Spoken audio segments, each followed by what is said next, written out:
지금은 위험이 없다고 하지만 먼 미래의 위험을 우리는 뭔가 이렇게 보험을 들고 싶어서 자산 배분하는 거잖아요. 마음에 안 들고 당장 지금 현재 시장에 존재하는 대부분의 여론에 따르면 채권 보유는 바보짓입니다. 동의해요? 모두가 자신의 무가치함과 싸우고 있다 그러잖아요. 채권이 지금 자신의 무가치함과 싸우고 있어요. 그러나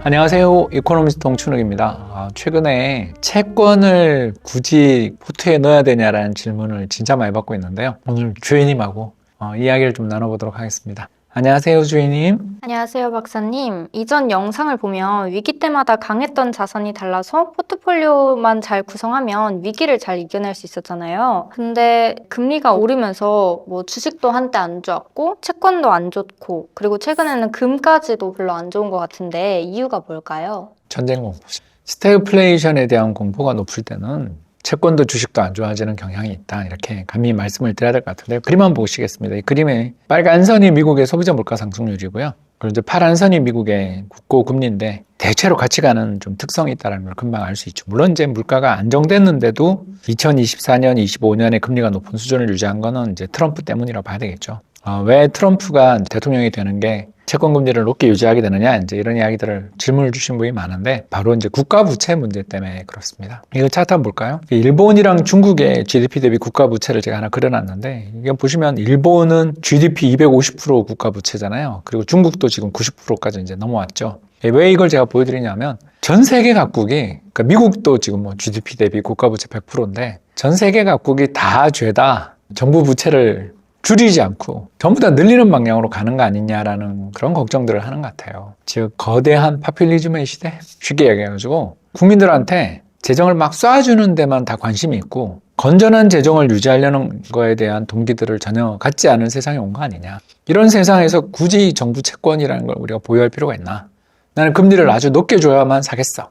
이런 두 가지가 이제 지금 시장을 이렇게 변화시킨 요인이 아닌가 생각합니다. 즉 첫 번째는 스태그플레이션. 전쟁으로 인플레하는 것. 두 번째는 전 세계 각국 정부들이 방만한 재정을 쓰는 것. 이런 공포들 때문에 채권이 인기가 없는 게 아닌가. 이렇게 생각을 하는데요. 그럼에도 불구하고 이제 채권을 가져가야 되는 이유를 어떤 분이 많이 모르시는데, 하나만 이야기할게요. 만에 하나, 이건 진짜 저희가 우리나라 부동산을 그렇게 보는 거 아닙니다. 만에 하나 부동산이 붕괴돼가지고 지금 중국 30년 전 일본 꼴이 나면 어떻게 될까요? 내수가 완전히 망가지겠죠. 그렇지 않습니까? 지금 중국 전기차가 해외에 그렇게 어마어마하게 싼 값으로 막 덤핑을 치는 이유가 뭐예요?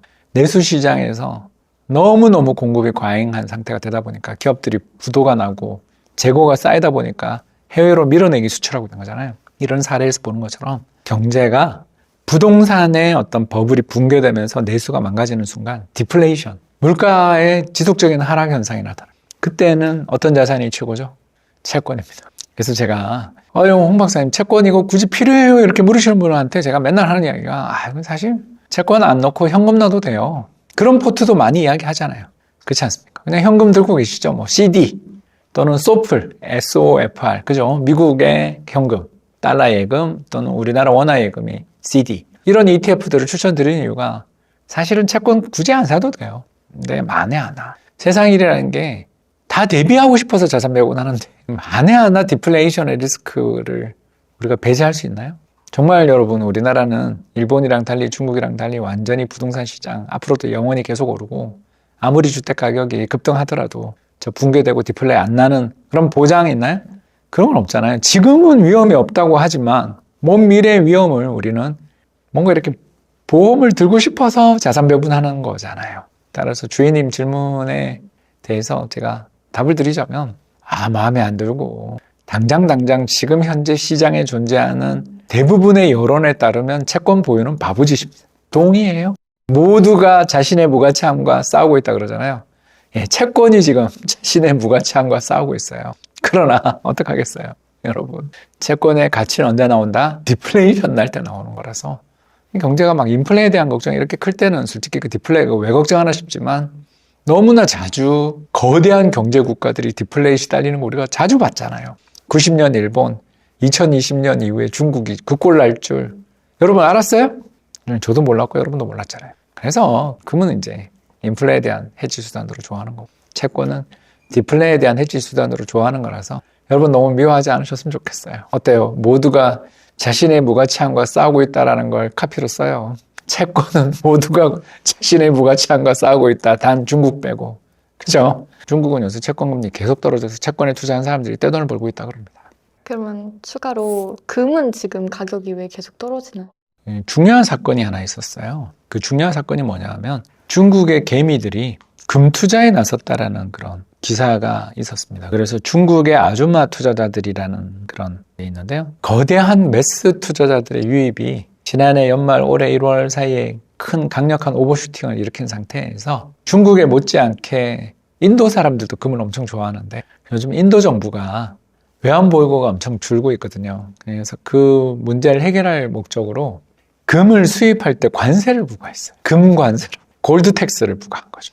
그렇게 되면서 세계에서 가장 금을 많이 사는 나라가 중국, 인도인데 인도 사람들의 매수도 지금 주춤해지니까 시장에서 요 뉴스를 계기로 해서 좀 어떻게 보면 차익 실현에 나섰다고 볼 수 있는 거죠. 그래서 첫 번째는 작년부터 올해까지 계속되고 있는 중국의 개미 투자자들의 유입이 너무 컸고 이게 오버슈팅을 일으켰고 두 번째가 이란 전쟁 이후에 인도의 금 수입에 대한 관세 부과 등의 이슈로 인해서 금 시장에 어떻게 보면 수급적인 문제가 생겼습니다. 그렇기 때문에 금이 최근에 영 비리비리하다. 근데 최근에 이제 다시 가격이 상승하는 걸 보면 이 문제들이 어느 정도 시장의 가격에 반영되니까 또다시 금을 좋아하는 요인들, 그죠? 인플레이션에 대한 해지, 그리고 미국 달러에 대한 해지, 더 나아가서 미국이 언제든지 경제 제재를 단행할 수 있는 그런 잠재적인 후보 국가의 외환 보유고를 금으로 대체하는 문제, 이런 것들이 더 부각되고 있다는 점도 염두에 두시면 좋을 것 같습니다.